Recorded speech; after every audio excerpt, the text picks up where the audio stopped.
Assalamualaikum dan hai.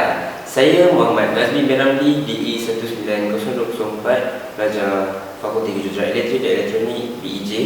Secara umumnya kita tahu telefon bimbit ada tempat untuk kita dial suatu nombor dan kita telefon orang tersebut, dan setiap butang atau setiap nombor yang kita dial pasti ada bunyi yang tersendiri. Sebagai contoh, kalau kalian lihat pada telefon pintar anda sendiri, ia akan keluarkan bunyi seperti ini. Setiap nombor menghasilkan bunyi-bunyi yang berbeza. Sekiranya kita dapat lihat telefon-telefon bimbit moden atau telefon-telefon pintar yang canggih pada hari ini, mereka hanya menggunakan sampel sound yang ada, sampel sounds yang telah dimasukkan untuk yang telah ditetapkan pada setiap butang. Jadi ia akan menghasilkan bunyi setiap kali butang ditekan pada telefon bimbit atau telefon pintar kita pada hari ini. Tapi bagaimana dengan telefon lama seperti telefon yang ada di pejabat atau telefon yang berada di rumah, telefon-telefon lama seperti telefon awam yang letakkan duit shilling dan sebagainya?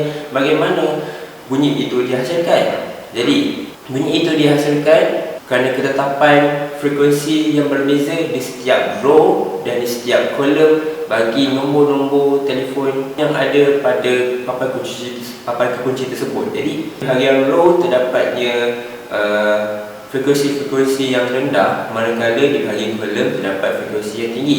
Jadi apabila satu nombor itu ditekan, maka akan menggabungkan frekuensi yang rendah dan frekuensi yang tinggi untuk menghasilkan satu frekuensi baharu yang menghasilkan bunyi. Hasil dua gabungan frekuensi inilah yang digelar sebagai DTMF ataupun nama panjangnya ialah Dual Tone Multi Frequency, di mana dengan adanya gabungan dua frekuensi ini akan menghasilkan bunyi-bunyi yang berlainan pada setiap nombor dan setiap kolom dan setiap row pada nombor pad tersebut. Jadi untuk projek kali ini, saya dan rakan-rakan saya akan tunjukkan bagaimana untuk menghasilkan bunyi pada setiap nombor, kerana kita tahu setiap nombor mempunyai bunyi yang berbeza, dan bagaimana bentuk frekuensi apabila nombor-nombor itu telah dicantumkan kepada 10 digit nombor. Simulasi GUI akan dibentangkan oleh Isfahmi bin Karim. Seterusnya Simulink akan dibentangkan oleh Fakhrul Razi bin Rosli. Dan seterusnya kesimpulan akan dibentangkan oleh Muhammad Amiruddin bin Abu Bakar Siddiq. Assalamualaikum warahmatullahi wabarakatuh. Nama saya Isfahmi bin Karim. Saya di sini akan melakukan demonstrasi untuk menghasilkan Dual Tone Multi-Frequency Signal Generator dengan menggunakan MATLAB GUI. Okey, pada layar di atas terdapat koding yang kami telah hasilkan untuk menjadikan Dual Tone Multi-Frequency Signal Generator dengan menggunakan MATLAB GUI. Sebelum menghasilkan koding, kami perlu menghasilkan figure yang menunjukkan number pad. So kami perlu menulis Qt pada command window, membuka final projek kami yang telah kami hasilkan. Daripada figure tersebut terdapat dua axis yang akan menunjukkan signal, beberapa push button yang mempunyai fungsi-fungsi tersendiri, dan dua edit text yang kami akan mengisi, iaitu 10 nombor dan 40 ms, iaitu duration signal. Setelah berjaya menghasilkan figure tersebut, kami akan menggunakan coding kami dengan menggunakan nilai tetap, formula tetap dan beberapa komen. Setelah berjaya menghasilkan coding, kami akan run sistem tersebut.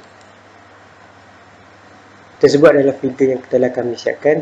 Setiap number mempunyai sound yang berbeza. So kami akan memasukkan 10 nombor yang berbeza supaya dapat mendengarkan bunyi-bunyi yang berbeza dan signal yang berbeza. Sebagai contoh, 0, 1, 9, 8, 7, 6, 5, 4, 3, 2 dan 1. Setelah kami masukkan 10 nombor tersebut, kami akan tekan button call untuk menggabungkan Dual Tone Multi-Frequency dan Spectrum of DTMF signal, dan akan menyimpan 10 nombor tersebut dalam bentuk Excel dan Microsoft Access yang akan digunakan pada MATLAB Simulink.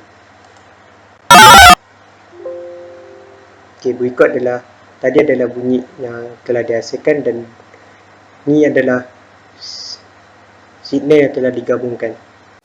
Assalamualaikum warahmatullahi wabarakatuh. Nama saya Fakrul Razi Berosli dan saya akan menerangkan Simulink untuk dual tone multi-frekuensi signal. Baiklah, ini merupakan data yang telah kami hasilkan untuk menghasilkan dual tone multi-frekuensi signal. Pada bahagian kiri ialah input dan pada sebelah kanan adalah output. Pada bahagian output, terdapat spektrum, analyzer dan skop yang akan mengeluarkan signal untuk tone yang telah kami tentukan. Kemudian, kita akan buka blok parameter iaitu from file yang berfungsi untuk mengambil data dari file yang telah berformatkan MAT.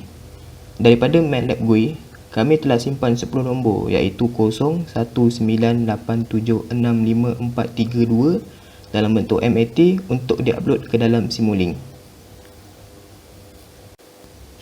Setelah mengambil data daripada MATLAB GUI, kami akan melakukan run untuk Simulink bagi melakukan pemerhatian tentang signal yang akan dikeluarkan oleh Spectrum Analyzer dan Scope.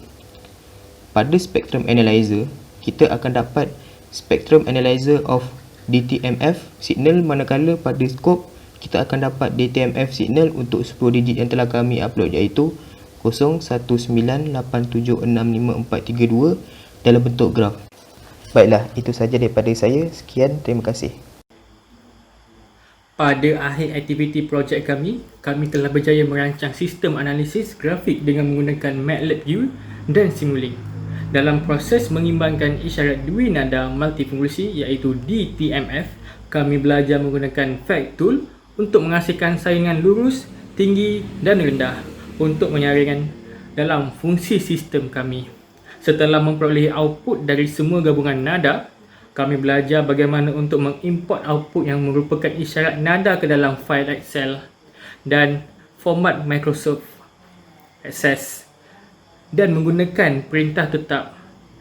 Terakhir, kami merancang litar penjana isyarat DTMF dengan memindahkan data dari Microsoft Access ke litar dengan menjalankan litar sehingga mencapai isyarat. Sebagai kesimpulan, kami berjaya mencapai objektif projek yang membangunkan penjana dui nada multifungsi DTMF menggunakan MATLAB GUI dan melaksanakan analisis isyarat DTMF menggunakan MATLAB Simulink. Sekian daripada kami, terima kasih.